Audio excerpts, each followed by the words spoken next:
Ito ang ginagawa namin para may pangbayad ng tuition sa darating na pasukan. Kahirapan, isa yan sa maraming dahilan kung bakit maraming kabataan ang mas piniling magtrabaho at pag-aaral ay talikuran. Mahirap maging mahirap pero laban lang para sa ating mga pangarap.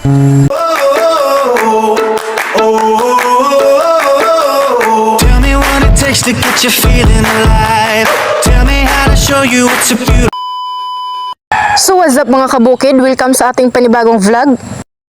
Ganito pala ang ginagawa namin guys pag walang pasok. Katulad ngayon na bakasyon pa lang. Ito ang ginagawa namin para may pangbayad ng tuition sa darating na pasukan. Kailangan nating magsumikap para sa ating mga pangarap na kahit kapos, ang mahalaga makapagtapos. Totoo nga talaga yung ang hirap maging mahirap kasi as a college student, sobrang hirap mag-aral na walang-wala talaga kayo.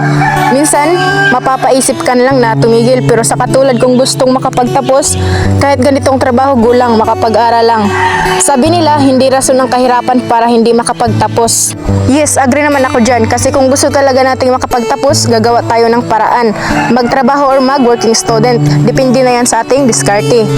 Pero para sa akin, ang kahirapan isa ito sa maraming dahilan kaya yung iba tumigil na lang sa pag-aaral kasi mas pinili nilang tumulong agad sa pamilya kasi walang-wala na talaga. Yung iba naman tumigil muna sa pag-aaral at nagtrabaho.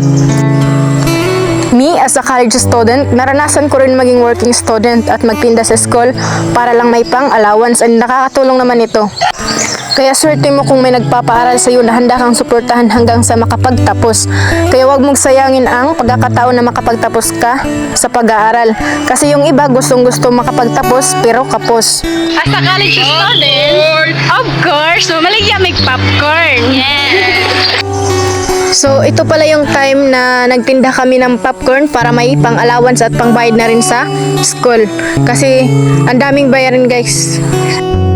Kaya para sa mga working student dyan, laban lang. Di rin talaga madali maging working student kasi nahati yung oras mo na sana paggawa ng activity pero may trabaho ka. Minsan talaga mahihirapan kang i-handle yung pag-aaral at pagtatrabaho. Pero laban lang kaya sa ibang mga mag-aaral na mayroong handang sumuporta sa pag-aaral nyo, swerte nyo kasi yung iba sariling sikap para makapag-aral at makapagtapos. Para sa lahat ng college student, laban lang. Sa college mo mararanasan lahat. Kung noon ay mahiyain ka, ngayon unti-unting magbabago. Naandun yung excitement at kaba.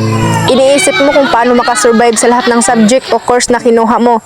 Gigising ka ng maaga para hindi maliit. Minsan papasok ka ng walang kain. Sa college mo maranasang malayo sa iyong pamilya. Matutong mag-isa na hindi kasama ang ina. Minsan manghihina ka na lang lalo na't walang pera. Di mo alam kung saan kukuha ng perang pambayad at pambili ng projects. Kasi nahihiya ka ng manghingi sa iyong pamilya. Yung allowance mo is 500. Diyan mo na kukunin ang lahat. Pambili o pambayad ng projects. Sa totoo lang, hindi madali maging college.